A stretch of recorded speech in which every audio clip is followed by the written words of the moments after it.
ke-10 ini marilah kita menyatukan hati kita di dalam doa.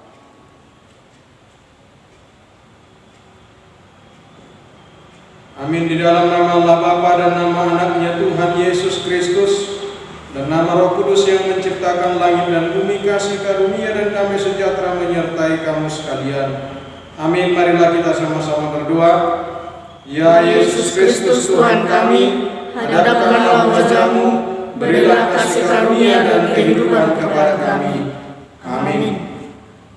Selamat hari Minggu, adik-adik sekolah Minggu. Apa kabar hari ini? Luar biasa, karena Yesus luar biasa. Yes, yes, yes. Nah, adik-adik di rumah, kita akan memulai ibadah kita hari ini. Kita bernyanyi dari Kidung Jemaat nomor 419, Gembala Baik.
Marilah kita mendengar ke-10 titah Tuhan. Titah pertama, akulah Tuhan Allahmu, seru Tuhan kita, tidak boleh adalah lain kecuali aku. Titah kedua, jangan perbuat bagimu patung yang menyerupai apapun, yang ada di langit atau yang ada di bumi, atau yang ada di dalam air untuk disembah atau bertakwa kepadanya. Titah ketiga, jangan menyebut nama Tuhan Allah dengan seenaknya, karena Allah akan menghukum orang yang menyalahgunakan namanya. Titah keempat, ingat dan sucikanlah hari yang dikuduskan itu. Lakukanlah segala pekerjaanmu di dalam 6 hari. Tetapi pada hari yang ke-7 ialah Sabat bagi Allah Tuhanmu. Engkau tidak boleh bekerja pada hari itu. Juga anakmu laki-laki atau perempuan, pembantumu laki-laki atau perempuan, ternakmu atau orang lain yang berada di tempat kediamanmu. Sebab Allah menciptakan langit dan bumi dan segala isinya di dalam 6 hari. Kemudian Ia beristirahat pada hari yang ke-7. Itulah sebabnya Allah memberkati hari itu dan menguduskannya. Titah kelima, hormatilah orang tuamu agar engkau berbahagia dan lanjut umurmu di bumi yang diberikan Allah kepadamu. Titah ke-6, jangan engkau membunuh. Titah ke-7, jangan engkau berzina. Titah ke-8, jangan engkau mencuri. Tita ke-9, jangan engkau berdusta. Tita ke-10, jangan engkau bersikap loba dan tamak akan rumah sesama manusia, akan istrinya, pembantunya laki-laki maupun perempuan, ternaknya, atau segala sesuatu milik mereka. Adapun ketentuan Tuhan Allah tentang yang titah yang ke-10 itu adalah, Akulah Tuhan Allahmu, Allah pencemburu yang membalaskan dosa bapa terhadap anaknya hingga keturunan yang ketiga dan keempat dari mereka yang membenci Aku. Tetapi Aku mengasihi orang yang mencintai Aku dan yang melaksanakan firman-Ku sampai beribu-ribu keturunan. Marilah kita sama-sama berdoa memohon kekuatan pada Tuhan. Ya Tuhan, berilah kami kekuatan untuk menuruti segala titah-Mu. Amin. Oke adik-adik, sebagai ucapan syukur kita kepada Tuhan, ada baiknya kita angkat pujian bagi Tuhan, kita bernyanyi hari ini merasa bahagia.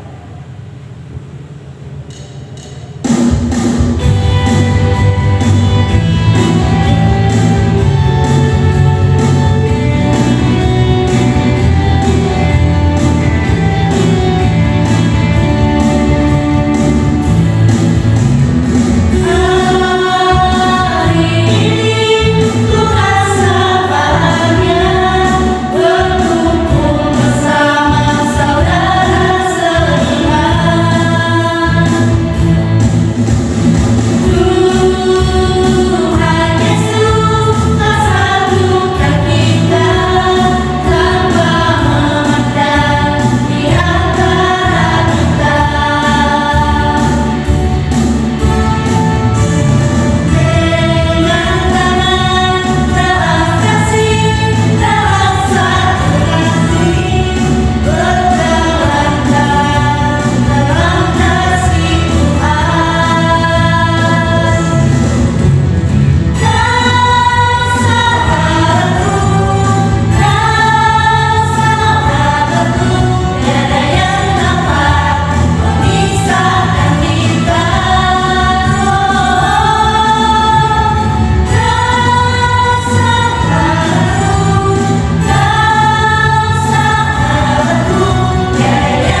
adik-adik. Nah, sebentar lagi kita akan mendengarkan firman Tuhan.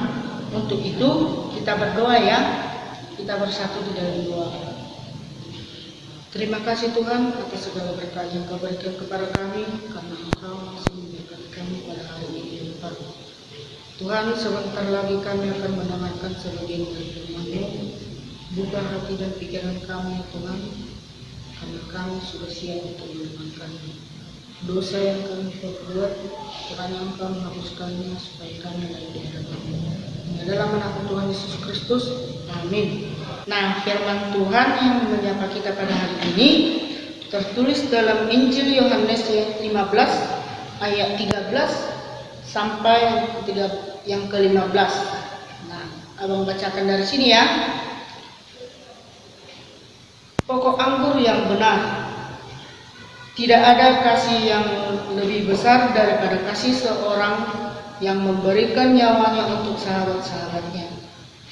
Kamu adalah sahabatku jikalau kamu berbuat apa yang kuperintahkan kepadamu. Aku tidak menyebutmu lagi hamba, sebab hamba tidak tahu apa yang diperbuat oleh tuannya. Tetapi aku menyebut kamu sahabat, kamu karena aku telah memberitahukan kepada kamu segala sesuatu yang telah kudengar dari Bapakku. Nah, demikian firman Tuhan. Nah, adik-adik sekolah minggu, pernahkah kita mendengarkan kata sahabat? Apakah adik-adik sekolah minggu pernah mendengarkan kata persahabatan? Nah, dalam renungan kita pada hari ini, Yesus mengatakan kepada murid-muridnya, tiada cinta yang lebih besar daripada Dia yang memberikan nyawanya kepada para sahabatnya. Nah, apa yang dikatakan Yesus dalam Injil ini sangat menarik untuk direnungkan, terutama ketika kita berbicara tentang cinta dan persahabatan. Apa itu cinta?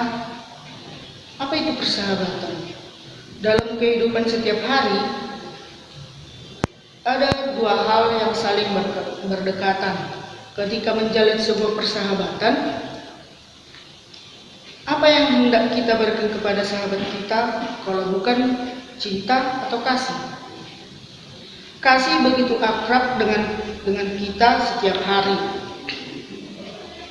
Kasih bukan saja perkara perasaan atau maaf kata sekedar daya tarik terhadap sesama, tetapi kasih itu memiliki makna yang lebih dalam. Begitupun dengan persahabatan. Persahabatan adalah satu yang sangat penting, bukan karena sangat menyentuh, tetapi persahabatan itu amat baik dan langsung konteks kepada kehidupan bersama. Persahabatan itu amat baik dan mempesona. Orang yang saling bersahabat biasanya saling menjaga, peduli satu sama lain, berbagi kesulitan dan kegembiraan bersama. Nah, Tuhan Yesus menginginkan hubungan yang lebih dalam dengan orang yang mau mengenal dan mengikuti perkataannya. Untuk menegaskan hubungan yang lebih dekat dan lebih berkualitas, Dia menyebut sahabat. Sahabat berbeda dengan hamba. Hamba adalah orang yang menyerahkan dirinya kepada tuannya. Hamba bahkan sering disebut sebagai keset kaki. Pada kebiasaan Timur Tengah, seorang hamba akan duduk di depan pintu rumah menunggu tuannya yang bepergian. Begitu tuannya tiba di depan pintu, maka sang hamba akan membuka kasut atau sepatu dari tuannya tersebut, membasuh untuk membersihkan kakinya, melapnya sampai kering, sehingga sang tuan akan masuk ke dalam rumah dengan nyaman karena kakinya sudah bersih. Hamba tetap duduk di luar. Sahabat tentu saja berbeda dengan hamba, sebab sahabat akan ikut masuk ke rumah, makan, minum, serta berbagi cerita. Tuhan Yesus juga berbagi cerita dengan para sahabatnya seperti dia mengatakan pada Yohanes 15 ayat 15, "Aku tidak menyebut kamu lagi hamba, sebab hamba tidak tahu apa yang diperbuat oleh tuannya, tetapi aku menyebut kamu sahabat." Apa itu sahabat? Tidak ada kasih yang lebih besar daripada kasih seorang yang memberikan nyawanya untuk sahabatnya. Kristus mengingatkan makna kata sahabat dalam hal ini. Sahabat adalah seorang yang kepadanya kita bersedia mengorbankan nyawa. Benarkah persahabatan menimbulkan keselamatan? Bisakah persahabatan bubar? Tentu bisa, sebab sebenarnya ikatan persahabatan itu akan hanya janji atau sumpah saja, sehingga banyak yang sudah bersahabat akhirnya bubar juga. Banyak yang sudah menikah dan akhirnya bercerai juga. Ayub sendiri mengatakan demikian, "Sekalipun aku dicemooh oleh sahabat-sahabatku, namun ke arah Allah mataku menengadah sambil menangis." Dan pemazmur juga mengatakan, "Bahkan sahabat karibku yang kupercayai, yang memakan rotiku, telah mengangkat tumitnya terhadap aku." Dalam dunia modern ini, kita selalu lihat dan dengar bubarnya persahabatan, apalagi dalam politik atau kehidupan para selebriti. Bahkan gereja pun mengalami perpecahan-perpecahan. Tuhan Yesus memberikan syarat terhadap persahabatannya, ditulis dalam Yohanes 15 ayat 14. Demikian firman Tuhan, "Kamu adalah sahabatku, jikalau kamu berbuat apa yang kuperintahkan kepadamu. Jikalau kamu berbuat apa yang kuperintahkan kepadamu." Tuhan Yesus meminta kepada sahabatnya sebuah komitmen untuk melakukan apa yang dia perintahkan. Bersahabat memang membutuhkan komitmen. Komitmen untuk mempertahankan persahabatan itu, komitmen untuk tetap berbagi dan saling menerima dari seluruh potensi yang dimiliki seorang manusia. Persahabatan juga memerlukan kepercayaan, sebab persahabatan yang tulus dan mendalam lahir dari keinginan menerima apapun adanya keberadaan sahabatnya. Nah, untuk itu adik-adik, dalam menjalani kehidupan ini, di dunia ini, tak mungkin kita sendirian. Siapapun kita pasti memerlukan orang lain atau sahabat kita atau teman kita. Namun tidaklah mudah untuk menemukan teman yang baik, apalagi teman yang setia dalam segala hal. Teman datang dan pergi adalah hal yang biasa. Teman dalam suka banyak, tapi bagaimana dengan teman yang di dalam duka atau ketika kita sedang susah? Terkadang pula ada teman yang mendatangkan kecelakaan, tetapi ada juga sahabat yang lebih karib daripada seorang saudara. Tertulis dalam Amsal 18 ayat 24. Sebagai orang-orang percaya, kita patut bersyukur karena kita mempunyai Tuhan Yesus yang bukan saja sebagai juru selamat kita, tetapi juga menjadi sahabat sejati kita. Bahkan Tuhan sendirilah yang memilih kita menjadi sahabatnya. Tidak hanya itu, Ia pun rela mengorbankan nyawanya bagi kita. Kalau Tuhan rela mengorbankan nyawanya, masa Dia akan tinggal diam ketika kita sedang dalam permasalahan yang berat? Sahabat dan orang-orang yang kita kasihi di dunia ini sewaktu-waktu bisa saja pergi meninggalkan kita. Perhatikan apa yang dikatakan Tuhan Yesus. "Aku sekali-kali tidak akan membiarkan engkau dan Aku sekali-kali tidak akan meninggalkan engkau. Inilah yang harusnya menjadi kekuatan dan penghiburan bagi kita setiap hari. Tuhan berjanji bahwa Dia tidak akan membiarkan dan meninggalkan kita bergumul sendirian. Dan janji Tuhan itu ya dan amin. Karena itu, jangan pernah merasa sendirian. Ada Tuhan Yesus yang selalu beserta kita. Dia adalah juru selamat dan sahabat. Maka sebesar apapun persoalan yang kita alami, seberat apapun pergumulan yang ada, kita akan sanggup berkata, segala perkara dapat kutanggung di dalam Dia yang memberikan kekuatan kepadaku. Demikian firman Tuhan. Mari kita bersatu di dalam doa. Terima kasih Tuhan atas segala berkat yang Kau berikan kepada kami, dan juga segala yang tertulis dalam ayat ini Tuhan, kiranya menjadi teladan bagi hidup kami sehari-hari. Tuhan, jadilah Engkau menjadi sahabat bagi hidup kami dan suka maupun duka.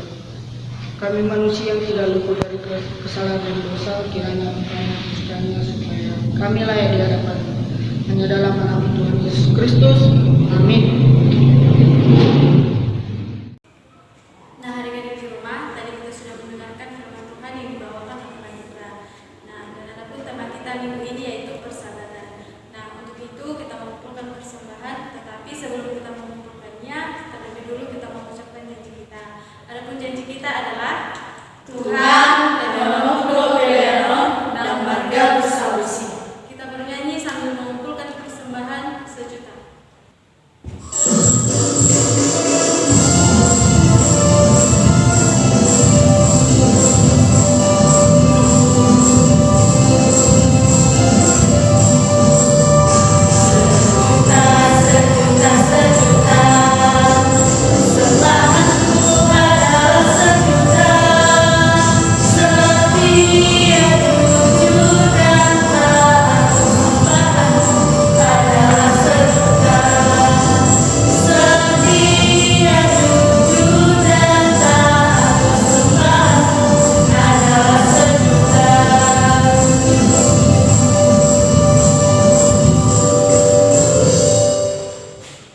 Untuk menutup ibadah Minggu tanggal 20 September 2020, ibadah streaming Sekolah Minggu Akhir Saudara Timur 2, marilah kita sama-sama memohon di dalam doa Bapa kami.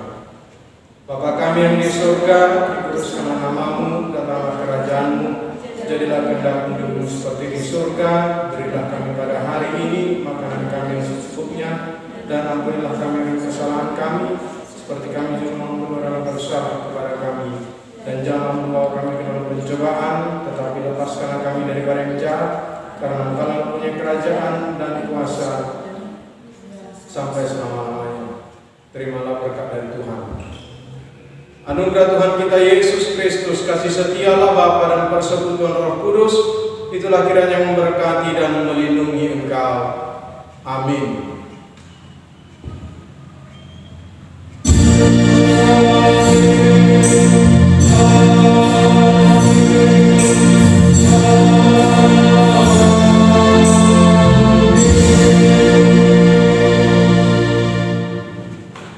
Salam, salam dari kaki gunung si atas barita. Tuhan Yesus memberkati.